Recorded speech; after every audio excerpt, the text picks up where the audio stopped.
এটি কোনো শুটিং বা সিনেমার দৃশ্য নয়। এই দৃশ্য জামালপুরের ইসলামপুর উপজেলার 50 শয্যা হাসপাতালের। গত শুক্রবার, শনিবার ও রবিবার রাতের চিত্র। রাতে বিদ্যুৎ চলে গেলেই নেমে আসে এক ভুতুড়ে অন্ধকার পরিবেশ। বিদ্যুৎহীন অবস্থায় চলে চিকিৎসা সেবা। আধুনিক যুগে এসেও চিকিৎসা সেবা চলছে মোবাইলের আলোতে। বিকল্প ব্যবস্থা না থাকায় দুর্ভোগ পোহাচ্ছেন রোগী ও স্বজনরা।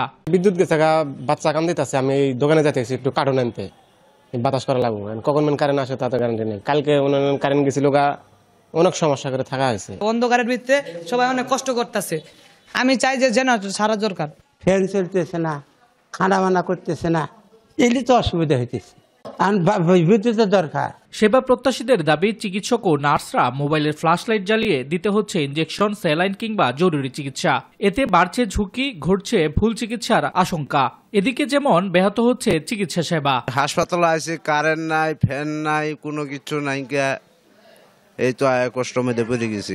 কারেন্ট মাঝে মাঝে রাতে থাকেই না, বেশিরভাগ রাতে অনেক চলে যায়, আর অনেকক্ষণ পরে আসে।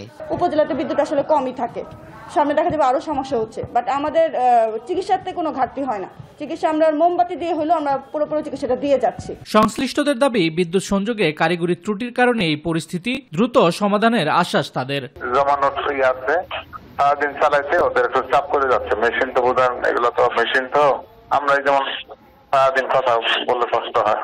স্বাস্থ্য খাতে এমন অব্যবস্থাপনা নিশ্চয়ই কাম্য নয়। দ্রুত সমস্যা সমাধান হবে, এটাই প্রত্যাশা হাসপাতালে সেবা নিতে আসা ভুক্তভোগীদের। শামস তাবরিজ উচ্ছ্বাস, মাই টিভি নিউজ ডেস্ক।